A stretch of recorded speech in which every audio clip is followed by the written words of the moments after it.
What's up, everybody? I'm your host, Anthony Pizarro. I'm back, and behind the camera, as always, is your boy. Say your name. Jose. Jose's back. And right behind me is Bathtub Gin. So I'm coming at you with Pina Colada Day. Today it's Bathtub Gin. We have our brand ambassador for Bacardi on hand. We're gonna go and talk to him and, just talk about the event and everything. So let's go get it. Hi, I'm Anthony Pizarro. I've traveled all across the world, but spent my whole life living right here in New York City. I have 15 plus years of food and beverage experience, from restaurant to banquet to luxury hospitality hotel. Starting out as a busser and server, and moving all the way up to managing director. Food and beverage is my passion, but so is the art of acting and filmmaking. When I was given the opportunity to combine both of my passions, filmmaking and food, to explore this great city during this time and what it has to offer, I jumped at the chance. This is the real New York City. This is Thru NYC. What's up, everybody? Anthony Pizarro back again from Thru NYC. So today we're actually bringing you Pina Colada Day. Pina Colada Day on this hot, humid day. We need that frozen pina colada. I'm between 18th and 19th Street on the west side on 9th Avenue. Right behind me is Bathtub Gin hosting this event. Sponsoring it is our Bacardi ambassador, Marcelo Chessi, and he's gonna be on hand. He's gonna explain a little bit about it. So let's get to it. So here's the man right here. Marcelo Chessi is the brand ambassador of Bacardi. So Marcelo, why don't you tell us a little bit about the event, Pina Colada. We're celebrating Pina Colada Day. Today we have for you Pina Colada made with Bacardi, Reserva 8 años, pineapple, lime, some green tea and baking spices. It's really delicious and it's really amazing for this sunny day. So what's sort of your goal of the event today? Is it's because it's so hot and you need that Pina Colada, you need that Bacardi a little bit? Bacardi is all about family, man, and we're celebrating Monchito. He left a legacy that is great, honestly. Bringing you from Bathtub Gin, our friends, and we're doing like kind of a bar hop, La Contenta Oeste, and your share. Pina Colada. Come join us. Cheers.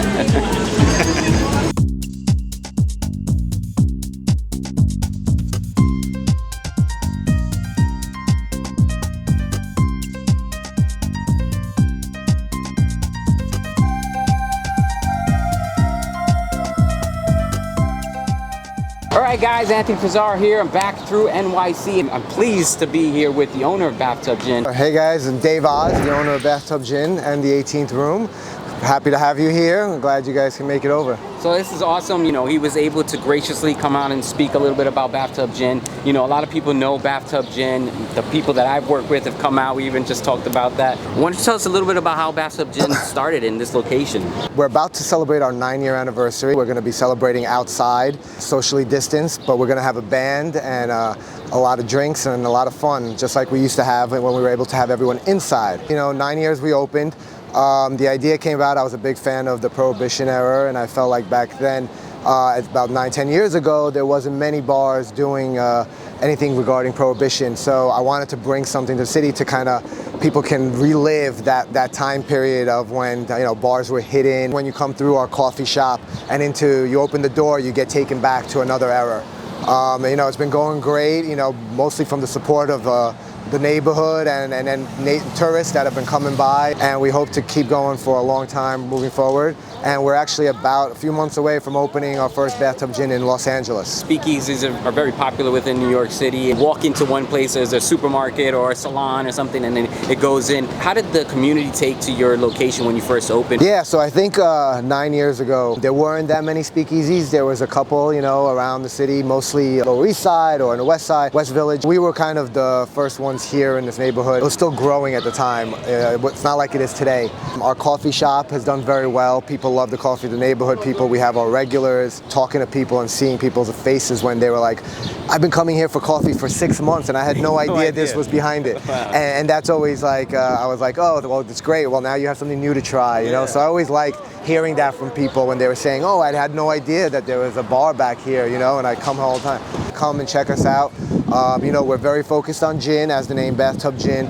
We have over 75 different gins and still growing. Premier place for gin cocktails and people to learn about gin. We want to thank you so much for coming out and talking a little bit about your location. New location coming in Los Angeles, which is great. Out here, again, we're on the west side, 9th Avenue, between 18th and 19th Street, and Bathtub Gin. When you see this, come on out. Have some gin, have some coffee, have gin and coffee. There you go. A little bit of everything. Hey everybody, Anthony Pizarro. I'm back here through NYC. Hi everybody, I'm Juan Coronado from Bacardi. I'm the category rum ambassador. Tell us a little bit about Bacardi, your job as the ambassadorship with Bacardi. Well, Anthony, you know, today we're celebrating the Pina Colada Day, which is a monumental day for Bacardi. As you know, the Pina Colada was invented with Bacardi. It was created at the Caribbean Hilton in Puerto Rico by Ramon Monchito Marrero in 1954, and that cocktail is definitely the epicenter of tropical cocktails. That's what we're here doing today. I've been working for Bacardi for 13 years, safeguard the spirit and the culture of Bacardi, the secret, the family, 150 plus years of that. What have you seen as sort of the cultural change with Bacardi over the years? We're basically the family that is bold and doesn't let anything or anyone to get in front of their dreams, and that's what Bacardi's been. Transmitting that culture to this new generation of drinkers and newcomers and the ones that are coming in next. It's very important for us to stay relevant, and yeah, that's what we do. That's what I love to do. If you want some great pina coladas, grab a Bacardi and come on out. What's the tagline that you said? If you want to party, add Bacardi. Boom, there you go. There you have it. Thank you so much, Juan. My pleasure.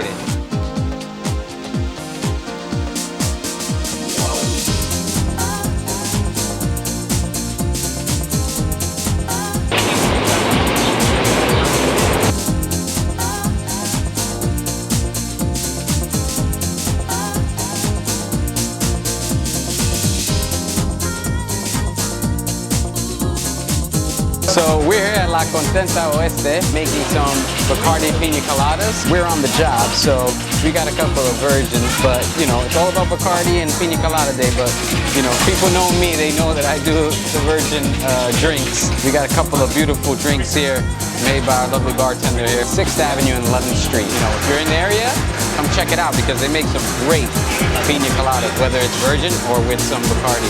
So check it out.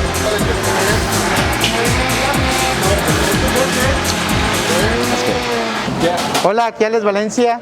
Estamos aquí en la Contenta Oeste y pues haciendo la piña colada, ¿no?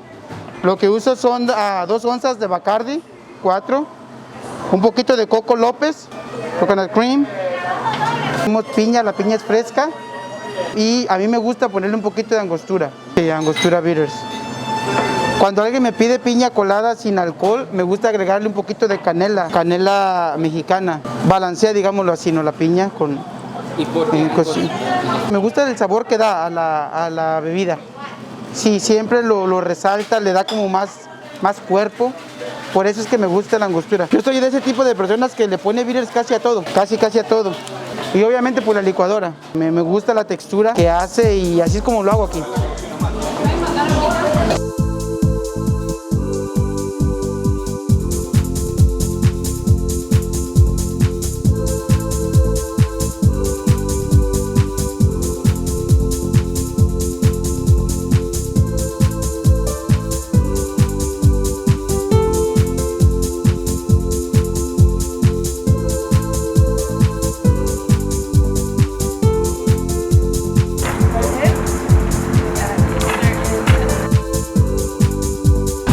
NYC, baby. Thru in a car. Thru car YC. We're going to the next spot. The next spot's called, what's it called?